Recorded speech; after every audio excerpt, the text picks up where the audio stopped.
આપણી સંકલ્પ ન્યૂઝ ચેનલને સબસ્ક્રાઇબ અને લાઇક કરો, બેલ આઇકન દબાવો જેથી આવનાર ન્યૂઝ અપડેટ્સની નોટિફિકેશન આપના મોબાઈલ પર સૌથી પહેલા પહોંચે.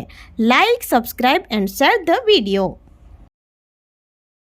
નમસ્કાર દર્શક મિત્રો, હું છું પૂજા ટંડેલ. સંકલ્પ ન્યૂઝમાં આપનું સ્વાગત છે. સમાચારની શરૂઆત કરતા પહેલા એક નજર આજના મુખ્ય સમાચાર પર. ઉમરગામ ઔદ્યોગિક વિસ્તારમાં ત્રિદિવસીય ઇન્ડસ્ટ્રીયલ એક્સપોની તાળામાર તૈયારીઓ. ભારત સહિત વિદેશના રોકાણકારોને ઉદ્યોગ જગતના લોકો આ એક્સપોની મુલાકાત લે તેવા પ્રયત્નો હાથ ધરાયા.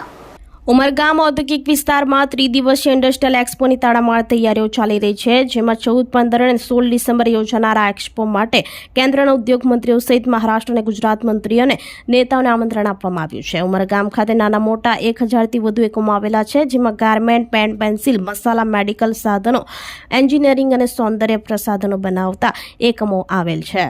ગુજરાત સહિત મહારાષ્ટ્ર સંઘપ્રદેશ અને ભારત સહિત વિદેશના રોકાણકારો અને ઉદ્યોગ જગતના લોકો આ એક્સપોની મુલાકાત લે તેવા પ્રયત્નો હાથ ધરાયા છે. ઉમરગામ ઇન્ડસ્ટ્રીઝ એસોસિએશનના પ્રયાસથી આ એક્સપો ઉમરગામના વિકાસમાં એક નવું વિકાસનું પીછું ઉમેરશે તેવો આશાવાદ વ્યક્ત કર્યો હતો. આપણે ઉમરગામ ઇન્ડસ્ટ્રીયલ એક્સપો 14, 15, 16 ડિસેમ્બર 2024ના રોજી રહ્યા છે, જેનું કામ ફૂલ ફ્લેશમાં ચાલી રહ્યું છે. બેકગ્રાઉન્ડમાં તમે જોઈ શકો છો.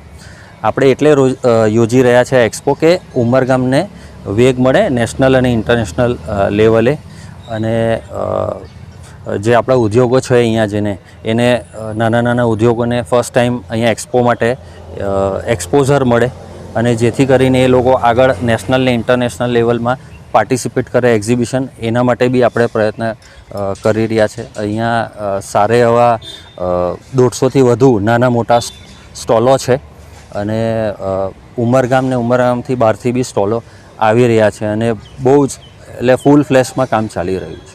એસોસિએશન દ્વારા આયોજિત ઉમરગાંવ એક્સપો 2024 14, 15, 16 ડિસેમ્બરના રોજ આયોજિત કરવામાં આવ્યો છે, જેના થકી સ્ટેશનરી, ગાર્મેન્ટ, અમરેલા, બીજા બધા એન્જિનિયરિંગ ઉદ્યોગો અહીંયા ખૂબ આગળ વિકસ્યા છે, જેનો નેશનલ અને ઇન્ટરનેશનલ લેવલ પર એનો ખૂબ સારો પ્રચાર થાય અને ઘણા સારા ઉદ્યોગો બીજા હજુ અહીંયા આવે અને પાયાની સુવિધાઓ ઘણી સારી મળે, એને ઉદ્દેશીને આ એક્સપો કરવામાં આવી રહ્યો છે.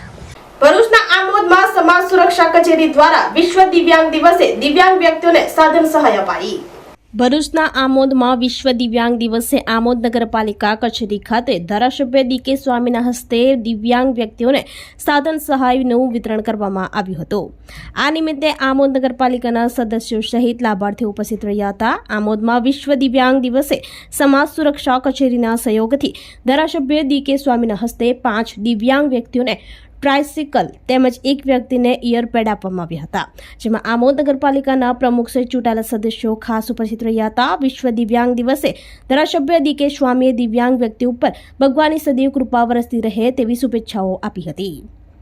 ભરૂચથી રિપોર્ટર અવી સૈયદ, સંકલ્પ ન્યૂઝ. ભારત માતા કી જય. જ્યારે વિશ્વ દિવ્યાંગ દિવસ આખું વિશ્વ જ્યારે ઉજવી રહ્યું છે, ત્યારે આજે આમોદ નગરપાલિકા ખાતે 5 દિવ્યાંગ લોકોને 5 ટ્રાયસિકલ સમાજ કલ્યાણ દ્વારા આપવામાં આવી, અને આ લોકો જે ચાલવાની તકલીફ પડતી હતી એ તકલીફને ધ્યાને લઈ સરકારે આજે આ 5 દિવ્યાંગોને સાયકલ આપવામાં આવી છે. વિશેષમાં સરકાર દ્વારા જેની પાસે દિવ્યાંગનું સર્ટિફિકેટ હોય એને દર મહિને 1000 રૂપિયા એના ખાતામાં પણ જ્યારે પડવાના છે, ત્યારે આજના દિવસે જ્યારે આ સાયકલનું વિતરણ કરવામાં આવ્યું છે, ત્યારે નગરપાલિકાના પ્રમુખ, નગરપાલિકાના ઉપપ્રમુખ તેમજ કારોબારી અધ્યક્ષ તેમજ સમાજ કલ્યાણમાંથી પધારેલા તમામ અધિકારીઓને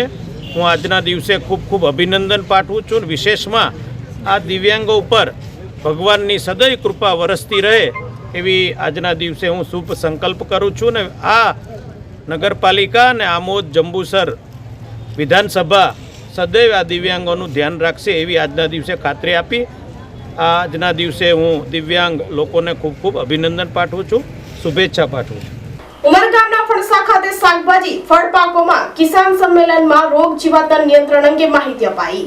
ઉમરગામ તાલુકાના ફણસા ખાતે સંધ્યા ગ્રુપ ઓફ કંપની દ્વારા કિસાન સંમેલનનું આયોજન કરવામાં આવ્યું હતું. આંબા અને શાકભાજી ફળ પાકોમાં આવતા રોગ જીવાત અને તેના નિયંત્રણને લઈ નવસારી કૃષિ યુનિવર્સિટીના નિષ્ણાંતોએ હાજરી આપી હતી.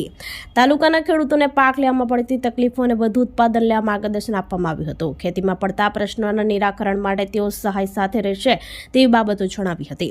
સંધ્યા ગ્રુપ દ્વારા ખેતીમાં વપરાતા વિવિધ પ્રોડક્ટને લઈ માર્ગદર્શન સ્ટોલ મૂકવામાં આવ્યો હતો. રોગ જીવાતના નિષ્ણાંતોએ માર્ગદર્શન આપી ખેતીમાં આવતા રોગ જીવાતોના નિયંત્રણને લઈ અભ્યાસ માહિતી આપી હતી. આ સંમેલનમાં મોટી સંખ્યામાં ખેડૂતો ઉપસ્થિત રહ્યા હતા.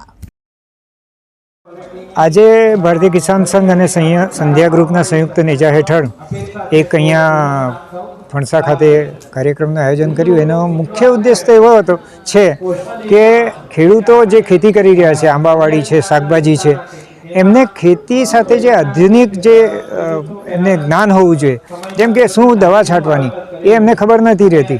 જે એગ્રો સેન્ટરવાળા આપે એ લઈને એ લોકો છાંટી લે છે અને એના લીધે એમના પૈસાનો પણ દુરુપયોગ થાય છે. જ્યારે સાયન્ટિસ્ટો જે વાત કરે અને એ લોકો જે માર્ગદર્શન આપે એમાં એક્ઝેક્ટ કઈ દવા કેટલી છાંટવાની એનું બરોબર ચિતાર આપતા હોય છે અને જે ખેડૂતોને ઉપયોગી નીવડે છે. અને એટલા માટે આ કાર્યક્રમ અમે જે ગોઠવ્યો એની પાછળ આ જ મુખ્ય કારણ છે કે ખેડૂતોને યોગ્ય માર્ગદર્શન મળે અને એ લોકો જે ખેતી કરે, જે ખેતીમાં જે કંઈ ચીજ વસ્તુનો ઉપયોગ કરે તેનો એમને યોગ્ય વળતર મળી રહે એ માટેનો એક કાર્ય. હું ડૉક્ટર સ્મિત પટેલ છું, ડાયરેક્ટર સંધ્યા ગ્રુપનો. અમે જંતુનાશક દવા બનાવી છે કરીને જે આજનો પ્રોગ્રામ છે કિસાન મહોત્સવનો, જેમાં વિષય છે આજે શાકભાજી ને કેરી માટે. એના માટે અમે જંતુનાશક દવા અમુક કર્યું છે. આજે અમે ઘણા વિશેષક મંગાવ્યા છે, જે આપણે દિલ્હીથી આવ્યા છે, યુનિવર્સિટીના વડોદરાથી બી આવ્યા છે, જે કિસાનોને કેવી રીતે યુઝ કરવાનું છે, કેવી રીતે એનાથી લાભદાયી થશે, એનાથી એ લોકોનું ઉત્પાદન કેવી રીતે વધશે, એના માટેનો આજનો કાર્યક્રમ રાખ્યો છે કરીને. મને આશા છે કે આજનો પ્રોગ્રામથી બધા કિસાનો ભાઈઓને ઘણો લાભ થશે. એના માટે અમે કંઈ બી એ લોકોને હશે તો અમારી ટેકનિકલ ટીમ છે જ કરીને એ લોકોને હેલ્પ કરશે. અમારા પાસે કરીબન ઓલમોસ્ટ 600+ પ્રોડક્ટ છે કરીને, જે જંતુનાશક દવા માટે બધી છે કરીને. તો આ તાજના સમાચારો, નવા સમાચારો સાથે કાલે ફરી મળીશું. નમસ્કાર. આપણી સંકલ્પ ન્યૂઝ ચેનલને સબસ્ક્રાઇબ અને લાઇક કરો. બેલ આઇકન દબાવો જેથી આવનાર ન્યૂઝ અપડેટ્સની નોટિફિકેશન આપના મોબાઈલ પર સૌથી પહેલા પહોંચે. Like, subscribe and share the video.